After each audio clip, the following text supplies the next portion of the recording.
Hello everyone, this is Deepak Singal. Welcome you all to the platform of life Shilp academy crafting life. तो दोस्तों, ये video है मेरी weekly current affairs की, जहां पर मैं दीपक सिंगल आप सभी के साथ 1 जुलाई से 8 जुलाई के इंपॉर्टेंट करंट करने वाला हूं कवर। अभी तक चैनल को सब्सक्राइब नहीं किया है तो kindly subscribe the channel. Video पसंद आई हो तो प्लीज लाइक कीजिएगा and also hit the bell icon, ताकि आने वाली वीडियोस की अपडेट आपको टाइमली मिलती रहे। और सेकेंडली, अगर आप क्लैट 2025 की प्रिपरेशन कर रहे हैं और टारगेट कर रहे हैं कि इस बार आपको एनएलयू मिले ही मिले, तो life Shilp academy crafting life आपकी लाइफ को क्राफ्ट कर सकता है, आपको आपके सपने तक पहुंचा सकता है। And secondly, if you are planning for CUT long course, तो हमारे बैचेस ऑलरेडी चल रहे हैं। तो if you want to take demo, kindly contact Life Shilp Academy and we will be happy to help you. तो विदाउट वेस्टिंग योर टाइम, आइए start करते हैं करंट को।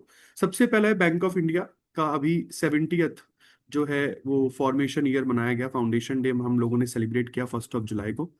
बैंक ऑफ जो स्टेट बैंक ऑफ इंडिया है, ये 1806 में कभी बैंक ऑफ कोलकाता के नाम से खुला था। इसके बाद इसका नाम हुआ इंपीरियल बैंक ऑफ इंडिया, फिर एसबीआई एक्ट के अंतर्गत इसका नाम चेंज होकर स्टेट बैंक ऑफ इंडिया हो गया। ये एकमात्र इंडियन बैंक है जो टॉप 50 ग्लोबल बैंक्स में आता है। बाय एसेट्स की अब बात करें, तो एसेट्स क्वालिटी की बात करें तो टॉप 50 में आने वाला एकमात्र इंडियन बैंक है। टॉप 100 ग्लोबल कॉर्पोरेशंस में आता है ये एनुअल अर्निंग के हिसाब से। ठीक है जी। और इंडिया की थर्ड कंपनी है आफ्टर ओएनजीसी और रिलायंस, जो टॉप 100 ग्लोबल कॉर्पोरेशंस में आई। सेकंड करंट है आपका रिजर्व बैंक ऑफ इंडिया। इन्होंने अभी एक कुछ इंडेक्स लॉन्च किया है, मतलब सोच रहे हैं क्रिएट करने की। नाम है इसका फाइनेंशियल कॉर्पोरेट कंडीशंस इंडेक्स। तो फाइनेंशियल कंडीशंस इंडेक्स कौन लेकर आएगा? Reserve bank of India. अब ये क्यों लेके आएगा? इंडिया के लिए आ रहा है। क्यों? ताकि रियल टाइम मॉनिटरिंग बढ़ाई जा सके। भाई, जितनी भी डेली फ्रीक्वेंसीज हैं हमारी, पेमेंट की हो गई, कॉर्पोरेट बॉन्ड्स की हो गई, मनी मार्केट हो गया, फॉरेन एक्सचेंज मार्केट हो गया, तो इनकी डेली फ्रीक्वेंसी को देखते हुए अगर हम रियल टाइम मॉनिटरिंग एनहेंस कर देंगे तो कंट्री का फाइनेंशियल हेल्थ अच्छा होगा। ठीक है। तो ये जो फाइनेंशियल कंडीशंस इंडेक्स है, ये 20 कुछ फाइनेंशियल मार्केट इंडिकेटर्स के बेस पर बनाया गया है। नेक्स्ट इंपॉर्टेंट है, उत्तर प्रदेश की सरकार ने यहाँ पर 2 नए राइनो रिहैबिलिटेशन सेंटर्स को अप्रूव कर दिया है। और ये दोनों rhino rehabilitation centre RRA 3 RRA 4 के नाम से दुधवा नेशनल पार्क लखीमपुर में स्टैब्लिश किए जाएंगे। टोटल बजट जो इनके लिए एलोकेट किया गया है वो 1.5 करोड़ है। नेक्स्ट करंट बेटा आपका, इंडिया ने बांग्लादेश के ऊपर कुछ टैरिफ, आजकल तो आप बहुत ज्यादा सुन रहे होंगे टैरिफ, बट हम लोगों ने ट्रेड रिस्ट्रिक्शंस इंपोज करी है। और ये ट्रेड रिस्ट्रिक्शंस 27 जून 2025 से इफेक्टिव है। सबसे इंपॉर्टेंट चीज, ये ट्रेड जो रिस्ट्रिक्शंस है ये जूट प्रोडक्ट्स पर है। तो कोई भी जूट या कोई भी जूट एलाइड प्रोडक्ट आप बांग्लादेश से अब इंपोर्ट नहीं कर सकते हैं। क्यों? क्योंकि इंडिया की ऑलरेडी जूट सेक्टर में 4 लाख वर्कर्स जो है वो एम्प्लॉयड है। तो हम फेयर ट्रेड प्रैक्टिसेस को देखते हुए हम लोगों ने ये स्टेप लिया है। और इससे पहले बांग्लादेश जो है वो बहुत ही मतलब ये मान के चलिए कि बेकार जूट प्रोडक्ट जो है वो मार्केट में डंप कर रहा। तो एक तरीके से उनके बेकार जूट प्रोडक्ट्स को मार्केट में, इंडियन मार्केट में डंप करने से रोकना हम लोगों की एक यहाँ पर जो है वो प्राथमिकता लग रही है मुझे, जिसकी वजह से हम लोगों ने यहाँ पर ये टैरिफ, सॉरी, ये ट्रेड बैन इम्पोज किया है। बट फिर भी अगर आपको कुछ मंगाना है तो वो मुंबई के नेवा शेवा पोर्ट से ही मंगाया जा सकता है। अगर आपको कोई भी बांग्लादेशी जूट प्रोडक्ट इंडिया में इंपोर्ट करना है तो वो मुंबई के नेवा शेवा पोर्ट से ही इंपोज किया जाएगा, और कुछ नहीं। इसके बाद बेटा राधानाथ स्वामी को अभी उनके स्पिरिचुअल लीडरशिप और इंटरफेथ कॉन्ट्रीब्यूशंस के लिए न्यूयॉर्क सिटी के भक्ति सेंटर में इनको एक अवार्ड मिला।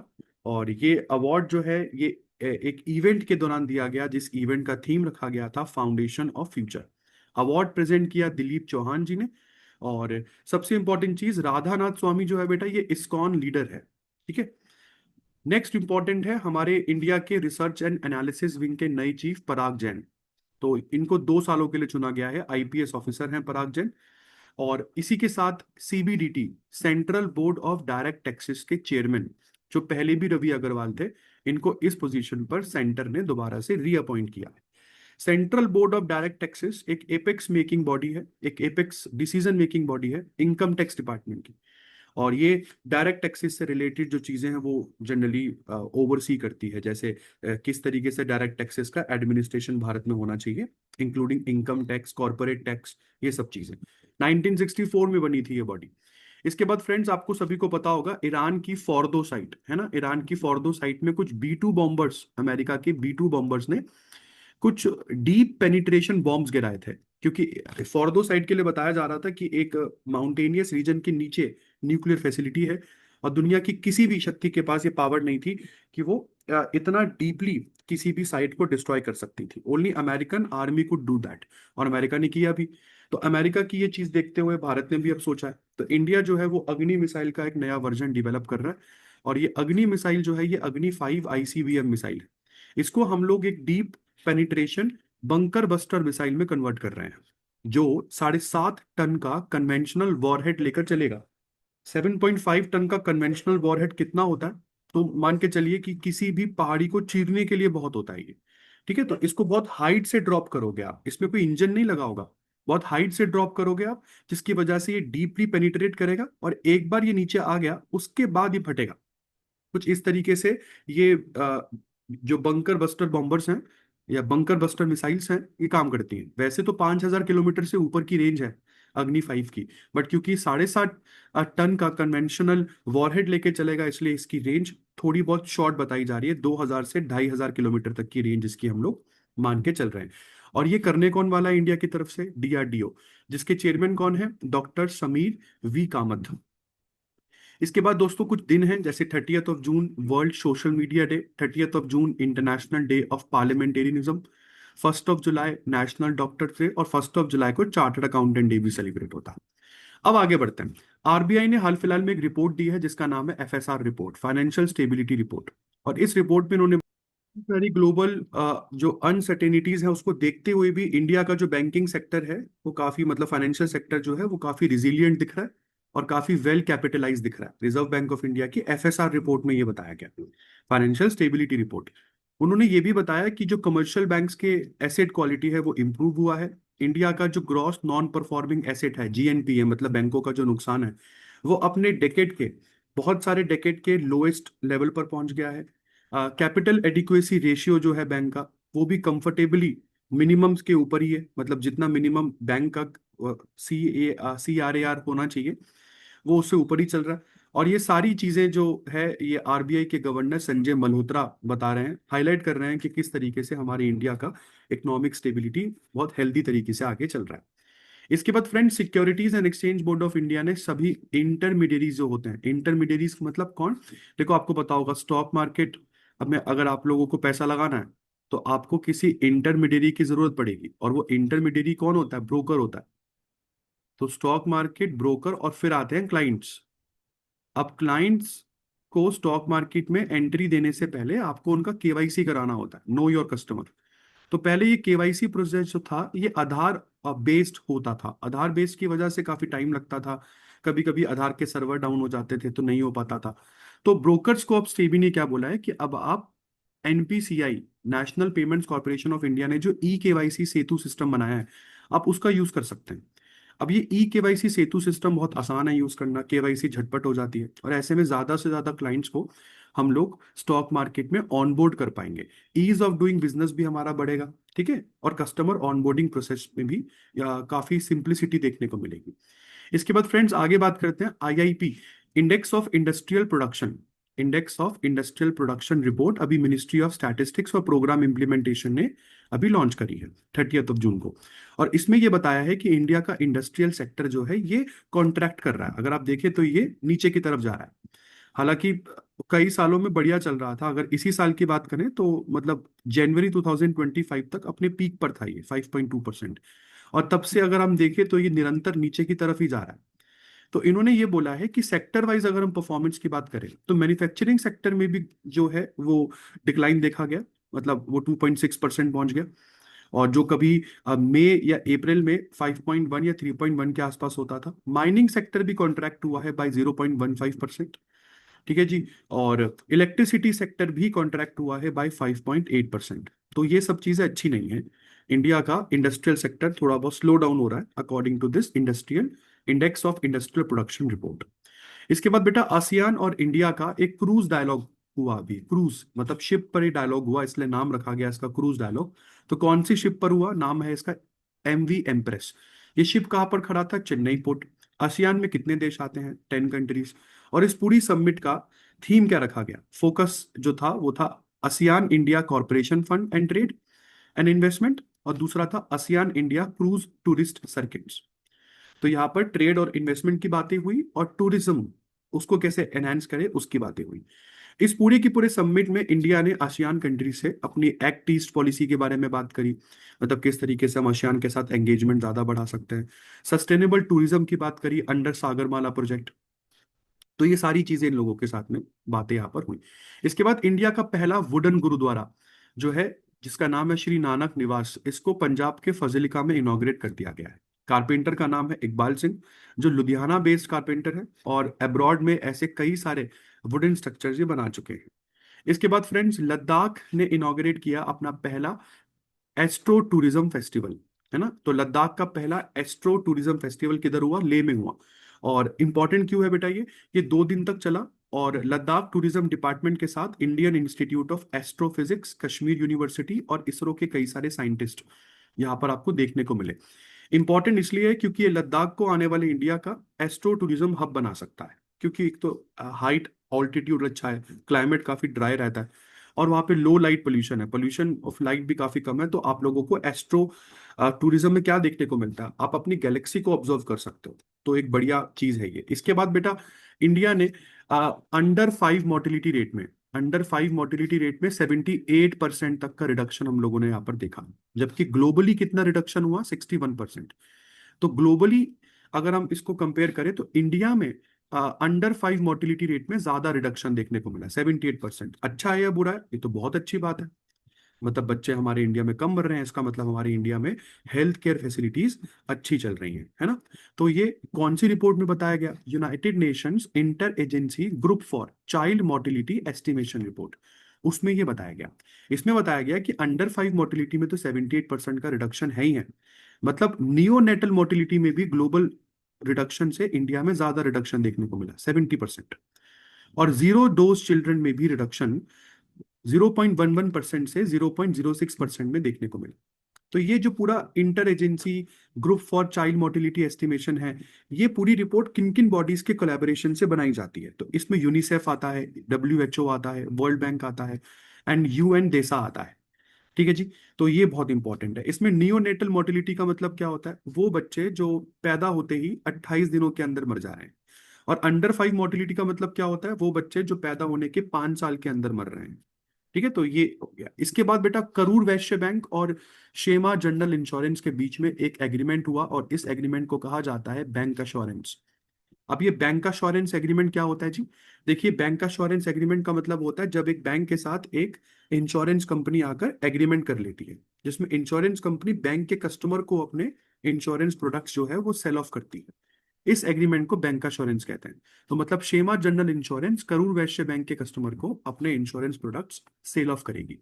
इसके बाद बेटा, सेंट्रल गवर्नमेंट ने कुछ 18,094 करोड़ की लागत से तमिलनाडु के विरुधुनगर डिस्ट्रिक्ट में PM मित्रा पार्क खोलने का ऐलान कर दिया है। तो ये तमिलनाडु के विरुधुनगर में खोला जाएगा।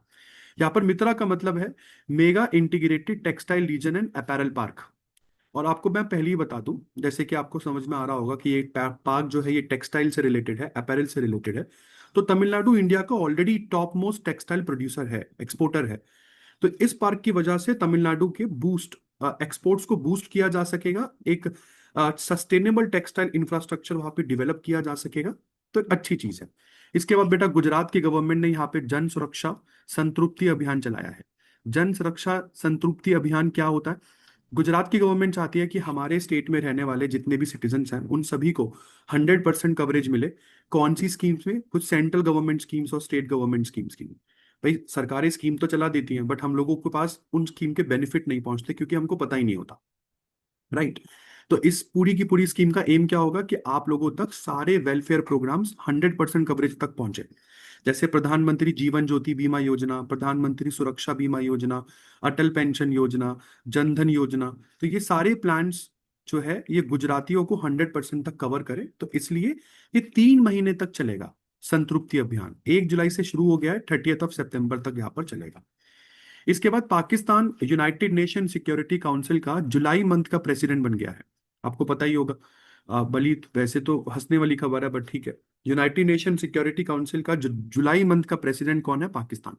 देखो यहाँ पर होता क्या है बेटा, यहाँ पर हर महीने किसी ना किसी को प्रेसिडेंट बनाया जाता है। तो जुलाई मंथ का प्रेसिडेंट पाकिस्तान है, और Pakistan already United nation security council का नॉन परमानेंट मेंबर है 2 सालों के लिए। इस पूरी काउंसिल में टोटल में 15 मेंबर्स होते हैं, जिसमें से 5 तो हो गए परमानेंट और 10 हो गए नॉन परमानेंट। और पाकिस्तान को तो मैं देखकर हैरान हूं कि जुलाई मंथ का प्रेसिडेंट ओवरवेलमिंग सपोर्ट के साथ चुना गया। मतलब 193 वोट्स में से 182 वोट्स इनके सपोर्ट में पड़े। चलिए कोई बात नहीं। जनवरी 2025 में पाकिस्तान सिक्योरिटी काउंसिल का नॉन परमानेंट मेंबर बना था। तो मतलब ये 2026 तक चलेगा। इसके बाद union minister of railway Ashwini Vaishnaw ji ने एक नई एप्लीकेशन लॉन्च करी है, रेल वन।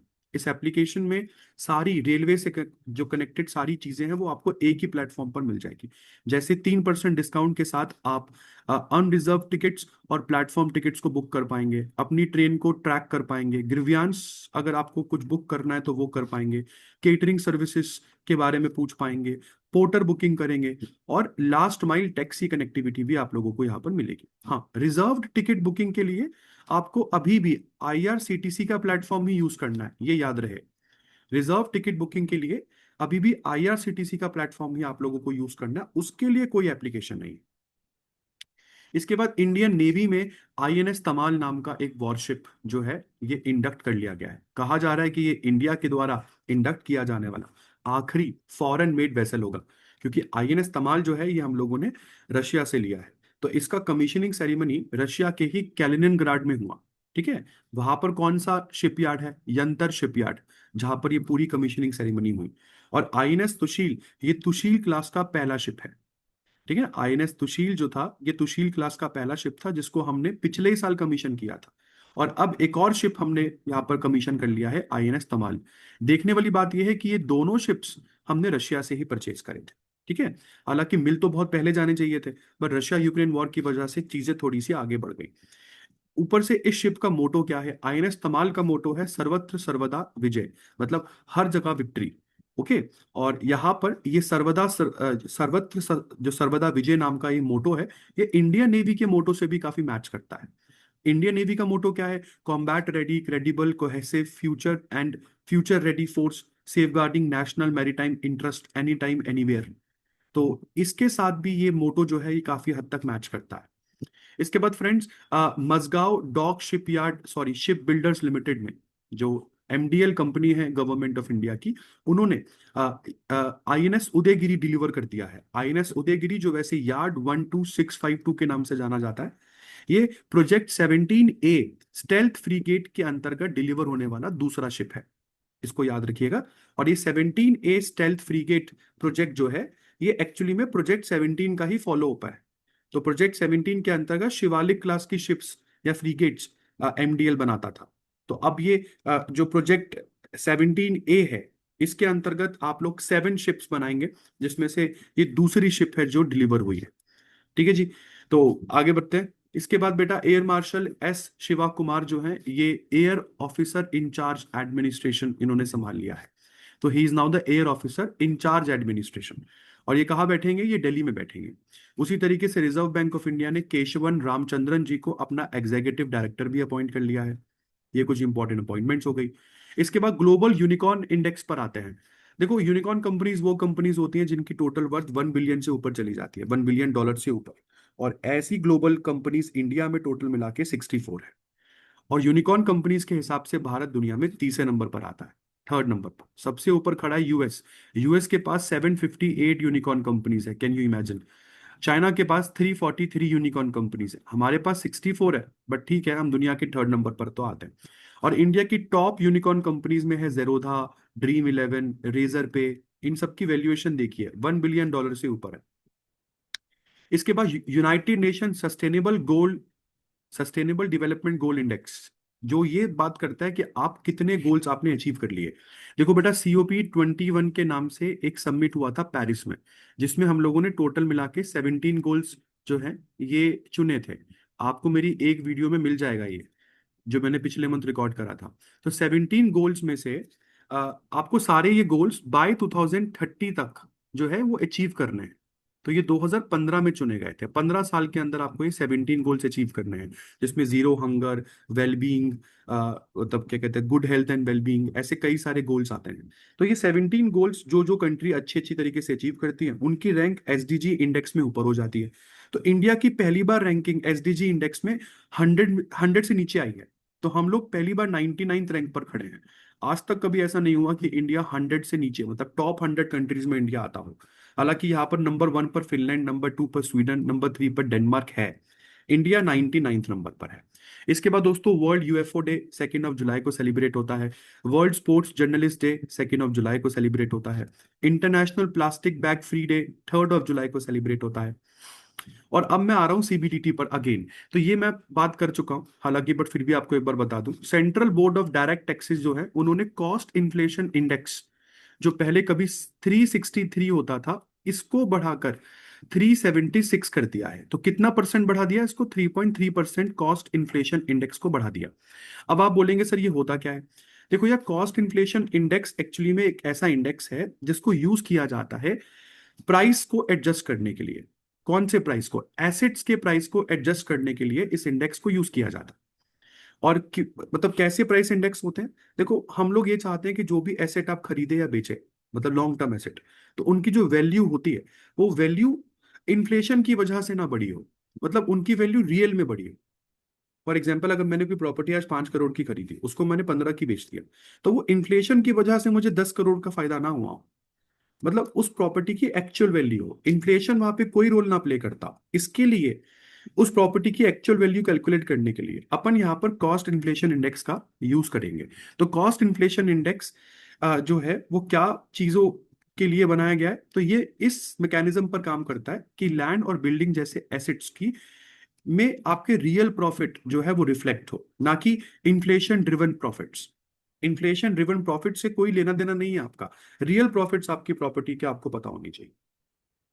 इसके बाद इंदौर ने इंडिया का पहला QR coded digital house address system launch कर दिया है। और ये इंदौर की म्युनिसिपल कॉरपोरेशन ने किया है। तो हर घर का एक क्यूआर कोडेड मेटल प्लेट हर घर के बाहर लगी है। और वो क्यूआर कोड जो है वो आपके घर के ऊपर से निकलने वाली लैटिट्यूड और लॉन्गिट्यूड के पॉइंट से ली गई है। तो मतलब समझ रहे हो ना आप, बिल्कुल पिन पॉइंट लोकेशन। वर्ल्ड में आपका एड्रेस अनूठा एड्रेस, क्योंकि वर्ल्ड में हर एक पॉइंट का कुछ ना कुछ अपना वो रेलेवेंस है, और कोई भी दो पॉइंट्स मैच नहीं हो सकते हैं। तो ये गूगल लोकेशन की तरह नहीं है, पिन पॉइंट लोकेशन। और ऐसे में कई सारी चीजें आपको पता है सुधरेंगी। जैसे कहीं पर फायर सपोर्ट भेजना है, तो फायर ब्रिगेड अभी बाहर घूमती रहती है, बाहर ऐसे ही बकलोली करती रहती है, क्योंकि उनको पता ही नहीं आग कहाँ पे लगी है। तो मतलब हमको बताना भी नहीं आएगा। तो ऐसे में क्यूआर कोडेड अगर एड्रेस सिस्टम होगा, तो वो अपने डिवाइसेस में बस वो आपके क्यूआर कोड को करेंगे स्कैन, या आपकी कोऑर्डिनेट्स को ले लेंगे और पिन पॉइंट आपकी लोकेशन पर पहुंच जाएंगे। तो ऐसे में कई कई सारी चीजों की डिलीवरी ऑन टाइम हो पाएगी, है ना। इसके बाद यूनियन मिनिस्टर सीआर पाटिल ने यहाँ पर लॉन्च कर दिया है सी फ्लड नाम का एक प्लेटफॉर्म। सी फ्लड नाम के इस प्लेटफॉर्म को सीडैक, सीडब्ल्यूसी, एनआरएससी ने मिलकर बनाया है। और यहाँ पर फ्लड्स को इफेक्टिवली फोरकास्ट जो है वो आप लोग कर पाएंगे। और ऐसे में विलेजेस में रहने वाले लोग, कोस्टल एरियाज में रहने वाले लोग, प्लस इंडिया का फ्लड प्रोन एरियाज में रहने वाले लोगों को बचाया जा सकेगा। क्यों? क्योंकि हम लोग फ्लड फोरकास्ट यहाँ पर 2 दिन पहले ही फोरकास्ट आ जाएगा, मतलब 2 डे एडवांस में ये प्लेटफॉर्म फोरकास्ट कर पाएगा। इसके बाद फ्रेंड्स आगे बढ़ते हैं। नेक्स्ट है प्राइम मिनिस्टर नरेंद्र मोदी घाना गए थे अभी, और इनको घाना का highest award, officer of the order of the star of Ghana award जो है वो इनको दिया गया। ये पहले प्राइम मिनिस्टर हैं पिछले 30 सालों में जो घाना गए हैं। ठीक है, इसके बाद बेटा आगे बढ़ते हैं।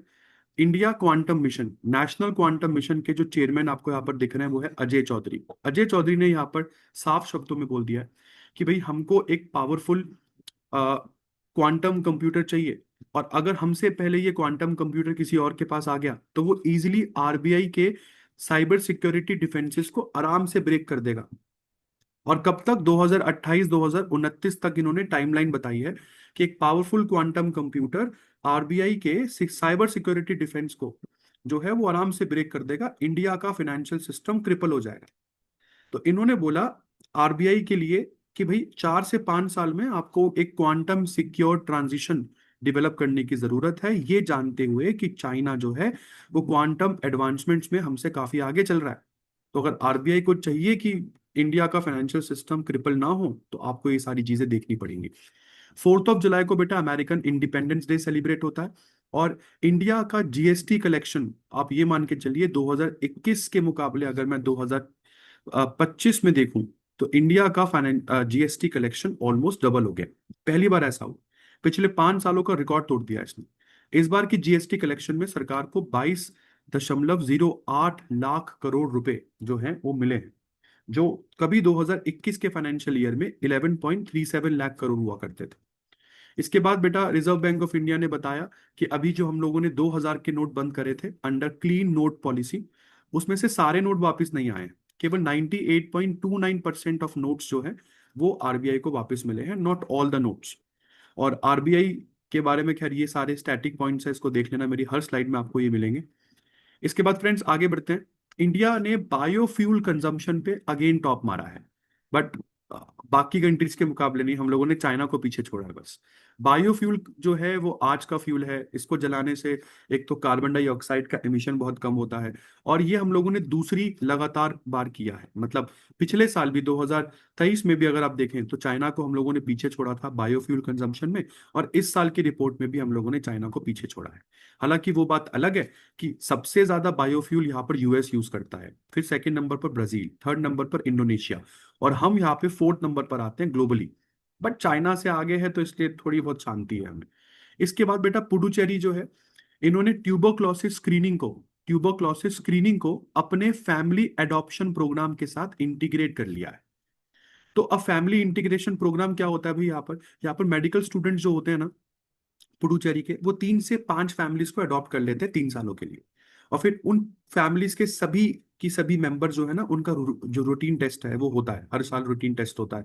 जैसे कि वो टीबी स्क्रीनिंग वगैरह भी अब करवा पाएंगे, रूटीन टेस्ट के साथ टीबी स्क्रीनिंग भी हो पाएगी। तो सोच के चलिए कि जो इंडिया का टीबी एलिमिनेशन का गोल है उसको अचीव कर पाएंगे हम लोग इस तरीके से।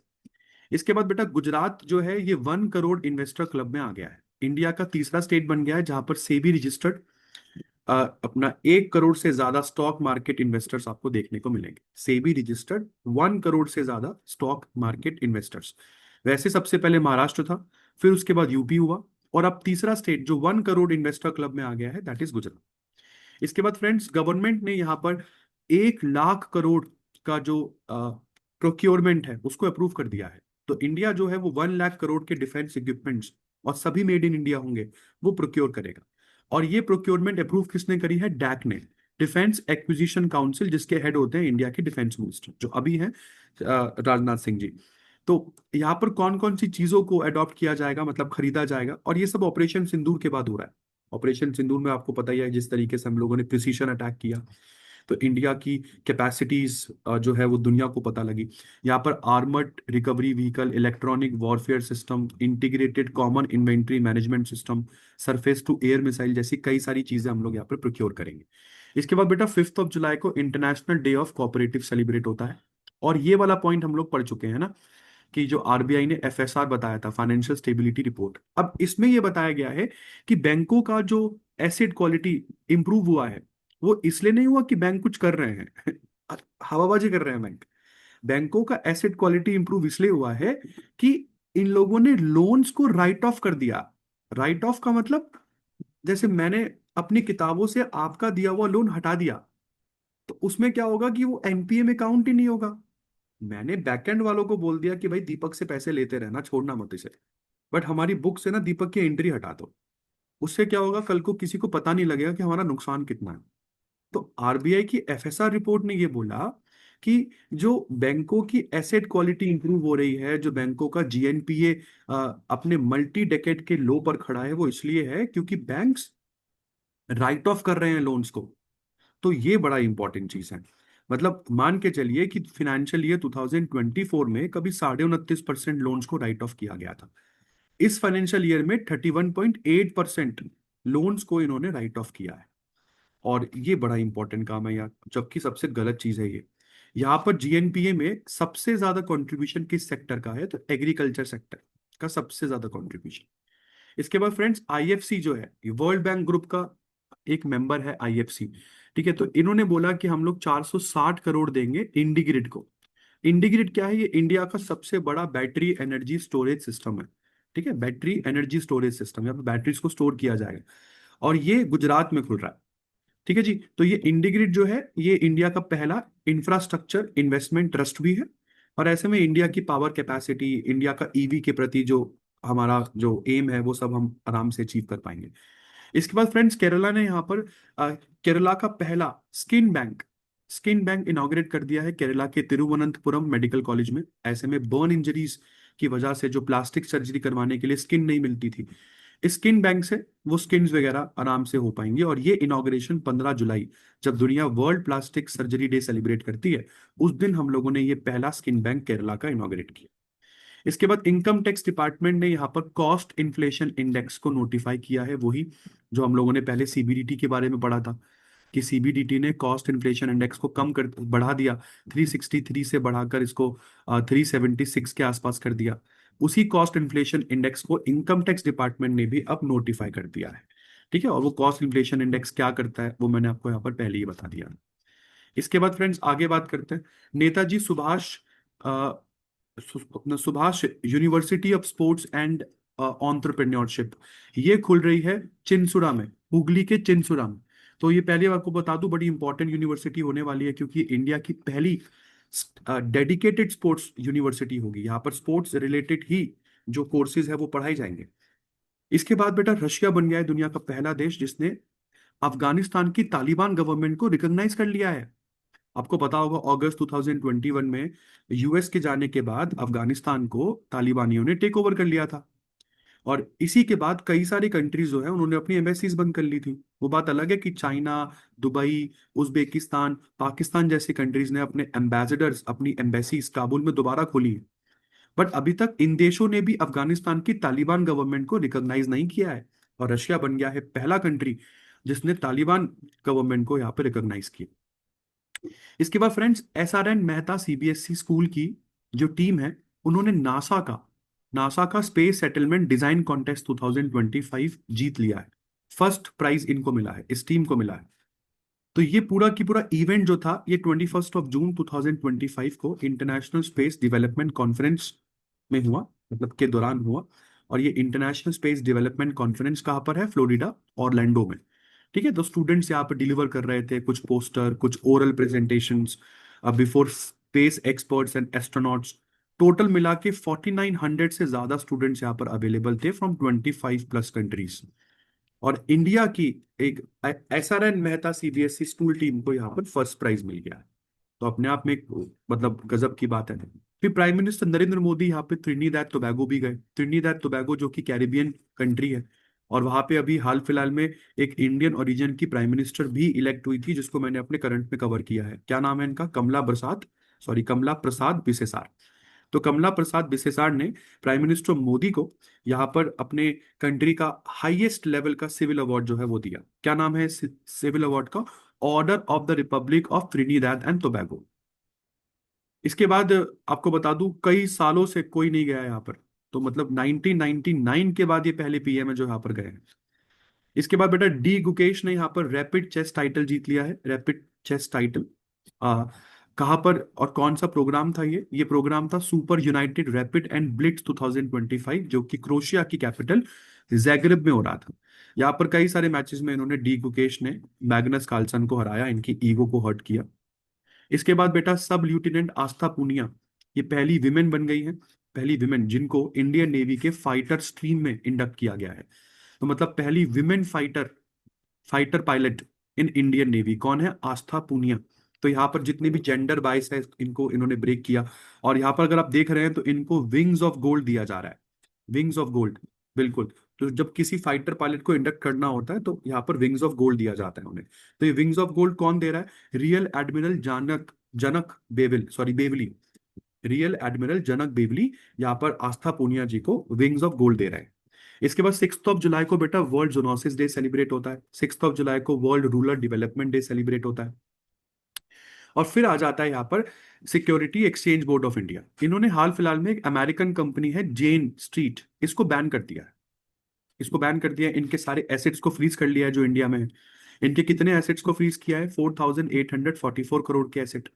बट इस कंपनी ने इंडिया की स्टॉक मार्केट से जनवरी 2023 से लेकर मार्च 2025 तक नेट में 36,502 करोड़ रुपीस ऑलरेडी कमा लिए हैं।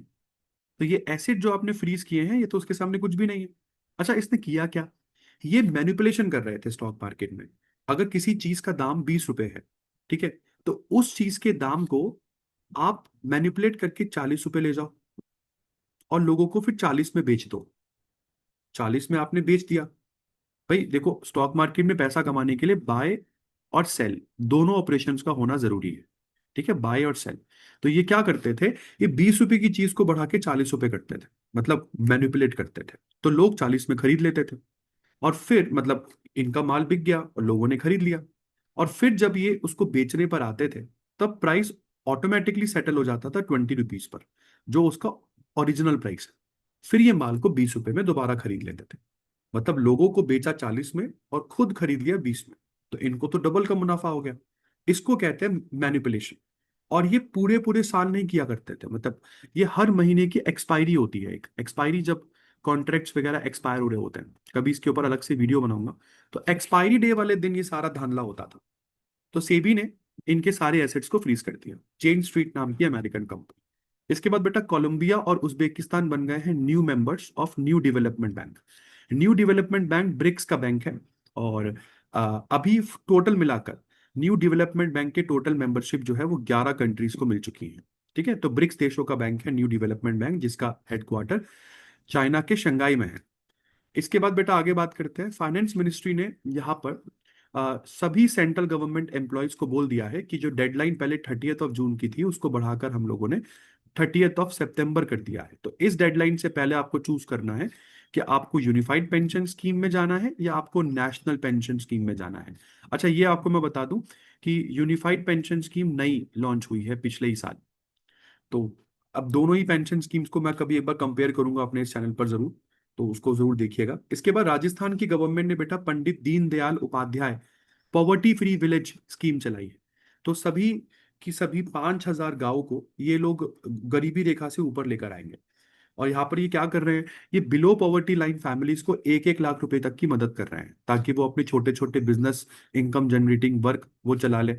ये विमेन जो कि सेल्फ हेल्प ग्रुप्स में काम कर रही हैं, उनको 15-15 हजार रुपए दे रहे हैं, ताकि वो अपनी इनकम एक्टिविटीज को एनहेंस करें। इसके साथ साथ ये बहुत इंपॉर्टेंट चीज है, फैमिलीज जो पॉवर्टी लाइन से ऊपर आ गई हैं, मतलब वो फैमिली जो पॉवर्टी लाइन से ऊपर आ गई है, उनको 21,000 रुपए का अवार्ड दिया जा रहा है, जो कि डायरेक्टली उनके बैंक अकाउंट में ट्रांसफर किया जा रहा है। ठीक है, तो और आत्मनिर्भर परिवार कार्ड भी इशू किए जा रहे हैं। वो फैमिलीज को इशू किए जा रहे हैं जो सेल्फ रिलायंट बन चुकी हैं। तो ये भी इंपॉर्टेंट है। इसके बाद prime minister Narendra Modi BRICS की होने वाली 17 समिट में आपको यहाँ पर देंगे। और ब्रिक्स की इस बार 17 समिट ब्राजील में हुई।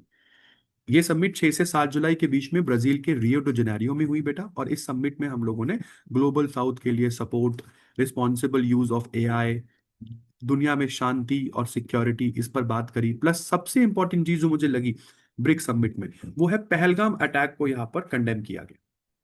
इसके बाद फ्रेंड्स आगे बात करें, हिमाचल प्रदेश बन गया है इंडिया का पहला स्टेट जिन्होंने अब अपनी पीडीएस में, पब्लिक डिस्ट्रीब्यूशन शॉप्स में, आधार बेस्ड फेस ऑथेंटिकेशन सिस्टम को लागू कर दिया। बिल्कुल सही सोच रहे हैं आप। आधार बेस्ड फेस ऑथेंटिकेशन सिस्टम से अब होगा क्या, कि पब्लिक डिस्ट्रीब्यूशन शॉप्स में होने वाली सारी धांधलेबाजी रुक जाएगी। और हिमाचल प्रदेश ऐसा करने वाला पहला स्टेट हो गया है। तो यहाँ पर आधार बेस्ड जो फेस ऑथेंटिकेशन सिस्टम है, उसको पहले यहाँ पर जो है उसके तरीके से, जो पब्लिक डिस्ट्रीब्यूशन शॉप्स पे जो खड़े हैं लोग राशन लेने के लिए, उन लोगों की आइडेंटिटी को यहाँ पर प्रूव किया जाएगा। उसके बाद उनको जो खाना है, मतलब जो राशन है, वो दिया जाएगा। और ये सब की सब स्मार्टफोन कैमरे की मदद से होगा। तो ऐसे में फेयर प्राइस शॉप्स पर होने वाली जितनी भी वो थी, मतलब बेनिफिशियरीज के साथ होने वाली प्रॉब्लम, वो सब सॉल्व हो जाएगी। इसके बाद बेटा मोस्ट इक्वल कंट्री इंडेक्स में भारत जो है वो 4th नंबर पर आया। और कौन सी कंट्री मोस्ट इक्वल है इन टर्म्स ऑफ इनकम, उसके लिए हम लोग गिनी कोफिशिएंट देखते हैं। तो ये गिनी इंडेक्स, जिस कंट्री का ये इंडेक्स स्कोर जितना ज्यादा होता है उस कंट्री में, सॉरी जितना कम होता है उस कंट्री में इनकम इक्वालिटी उतनी ही ज्यादा होती है ना। तो गिनी इंडेक्स में अगर हम इंडिया को देखें, तो इंडिया का स्कोर जो है वो 25.5 आया है। हम लोग सबसे आगे नहीं है, बट हम लोग दुनिया की दिग्गज कंट्री से बहुत आगे हैं। देखो ना, वो बात अलग है कि हम लोग स्लोवाक रिपब्लिक से पीछे हैं, स्लोवेनिया से पीछे हैं, बेलारूस से पीछे हैं। हम इन तीन देशों से पीछे हैं। और टोटल में अगर हम इंडिया का इंडेक्स देखें तो अपना गिनी इंडेक्स 25.5 आया है। बट हम लोग चाइना, यूएस जैसी जो G7 G20 कंट्रीज हैं, उनसे कई सारा मतलब कई गुना आगे हम आपको यहाँ पर देखने को मिल जाएंगे। इसके बाद 167 कंट्रीज को इस इंडेक्स में काउंट किया गया था। Prime minister Narendra Modi BRICS summit खत्म होने के बाद फिर ये अर्जेंटीना भी गए। अर्जेंटीना की बात करूं तो अर्जेंटीना पिछले 57 ईयर्स में कोई नहीं गया था इंडिया की तरफ से पीएम। तो 57 ईयर्स में जाने वाले ये पहले पीएम है अर्जेंटीना में। और अर्जेंटीना की गवर्नमेंट ने अगेन प्राइम मिनिस्टर मोदी को यहाँ पर हाईएस्ट सिविल अवार्ड जो है वो यहाँ पर दिया इनका, जो है key to the city of Buenos Aires. Key to the city of Buenos Aires, ये प्राइम मिनिस्टर मोदी को ये प्राइज दिया गया बाय अर्जेंटीना। इसके बाद आगे बात करता हूँ, अर्जेंटीना हमारे लिए इंपॉर्टेंट क्यों है। एक तो लिथियम और शेल गैस हम लोगों को यहाँ से मिल सकती है, इंडिया की एनर्जी नीड्स को यहाँ से सपोर्ट मिल सकता है। ठीक है, अर्जेंटीना के साथ हम डिफेंस, एनर्जी, एग्रीकल्चर, माइनिंग और ट्रेड में भी कॉपरेशन करना चाहते हैं। और इंडियन मेडिसिन को हम लोग अर्जेंटीना में बेचना चाहते हैं। तो ये सारी चीजों को डिस्कस करने के लिए प्राइम मिनिस्टर मोदी यहाँ पर अर्जेंटीना गए।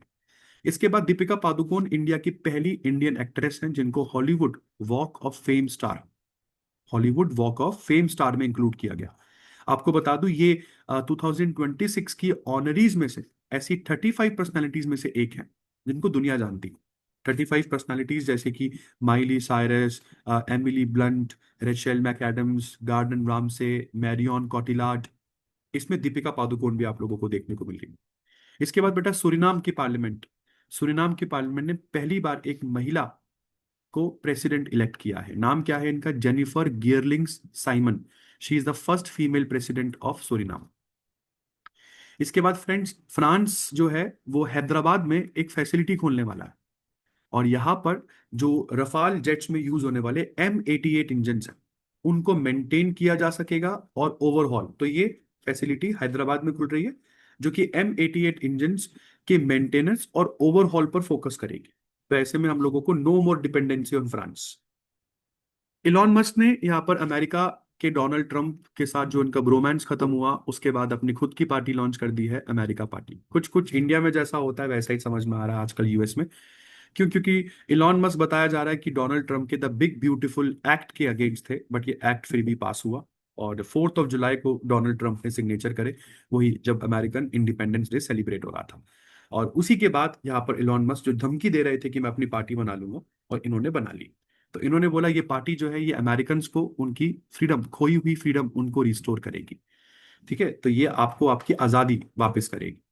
दुनिया में कॉन्स्टिट्यूशन, अमेरिकन कॉन्स्टिट्यूशन में मुझे पता है आप लोग बोल रहे होंगे कि 2 पार्टी सिस्टम चलता है सर, वहां पे रिपब्लिकन और डेमोक्रेट्स होते हैं। बेटा कॉन्स्टिट्यूशन में अमेरिका के कहीं नहीं लिखा हुआ कि केवल 2 ही पार्टीज यहाँ पर चलेगी। और कई सारी पार्टीज ऑलरेडी हैं, वो बात अलग है, लोग वोट नहीं करते। लोग वोट केवल डेमोक्रेट्स और रिपब्लिकन में से किसी एक को करते हैं। बट ये पार्टी छोटी मोटी पार्टी नहीं है।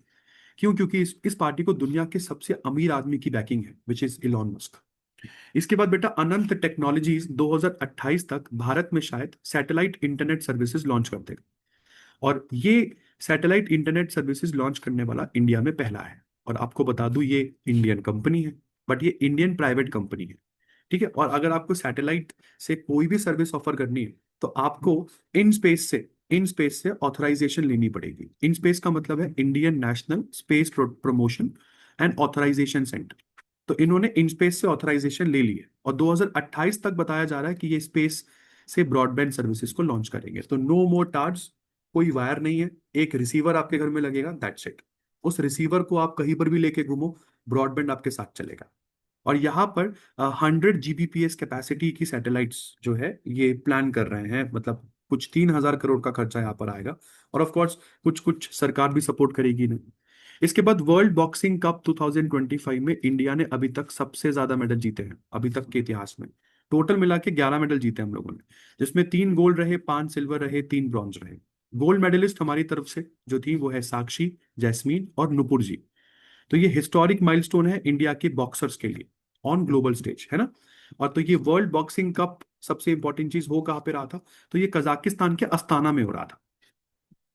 इसके बाद फ्रेंड्स लैंडो नॉरिस ने यहाँ पर फॉर्मूला वन रेस जो है वो जीत ली है। ये मैक्लेरन की तरफ से कार चलाते हैं और बहुत ही कम मार्जिन से इन्होंने ऑस्कर पियास्त्री को हराया, बहुत ही कम मार्जिन से।